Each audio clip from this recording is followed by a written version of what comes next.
Hello, how are you doing? I'm here to talk about collegiate baseball and all the different ways I could train my athletes to get better over time.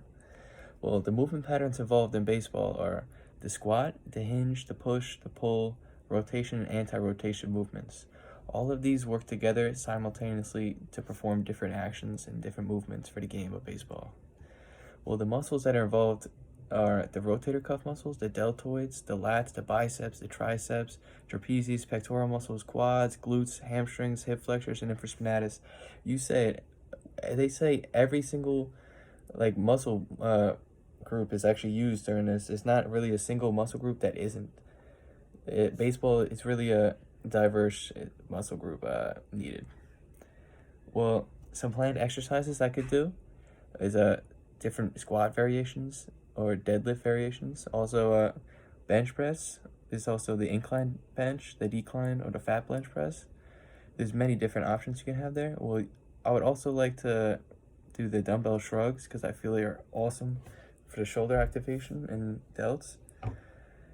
I would also do the holds for anti-rotation step-ups, lunges, dumbbell rows, push-up variations, single leg RDLs, medicine ball throws / twists, and tricep pull downs are all excellent planned exercises you could do.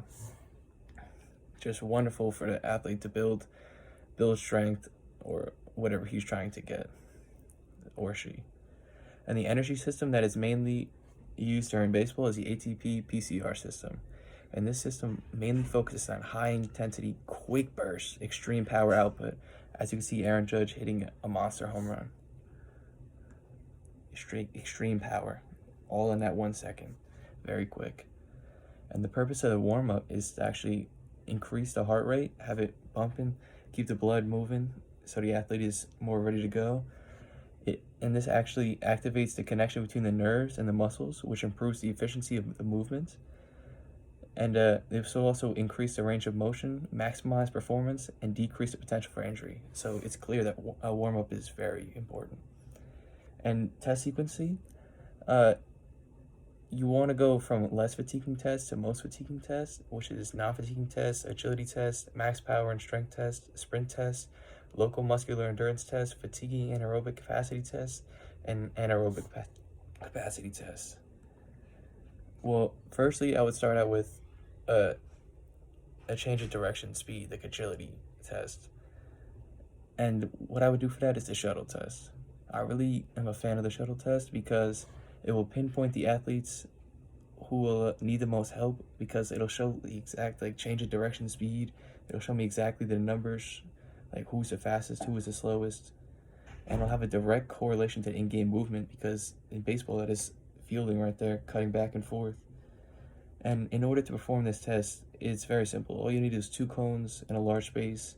The athlete will then line up and then sprint 20 to 40 yards, grab 1 cone, sprint back, throw it again, throw down, grab the second cone, repeat it, and then time.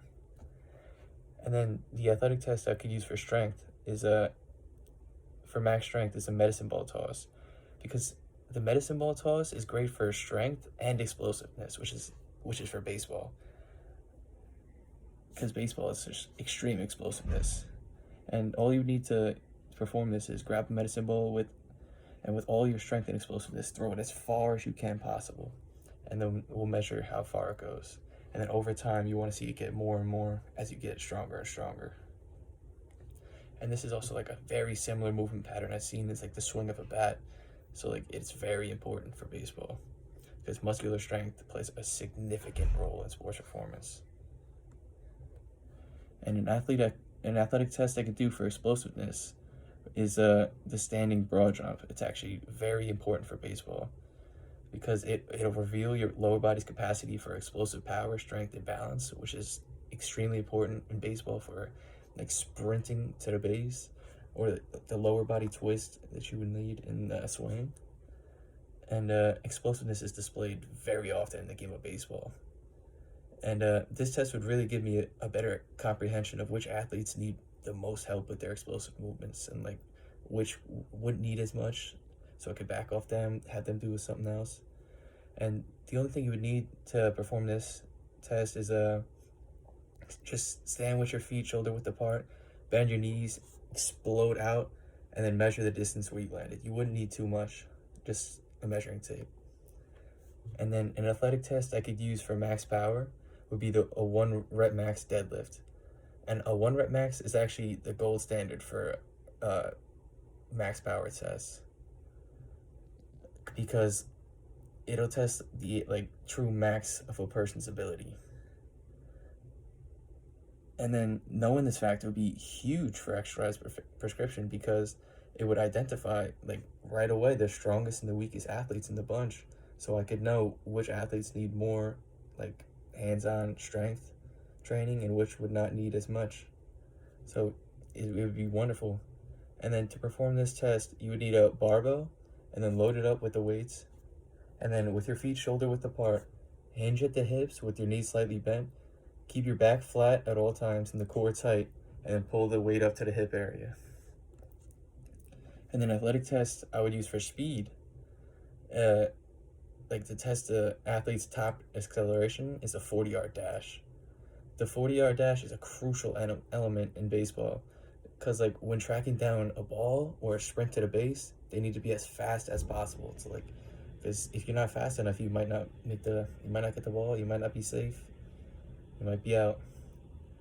And this is extremely similar to game-like scenarios such as stealing a base also.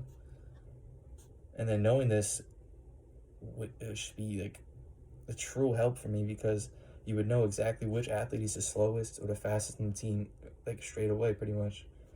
And it's very easy to do. All you need to do is line up and then sprint max speed for 40 yards and then decelerate slowly after that, because it could become dangerous if you stop right away. So be sure to decelerate slowly. And those are just some great athletic tests and exercises I could do to get my athletes better prepared to be dominant in baseball. Well, have a great day. Joe Duffy signing out.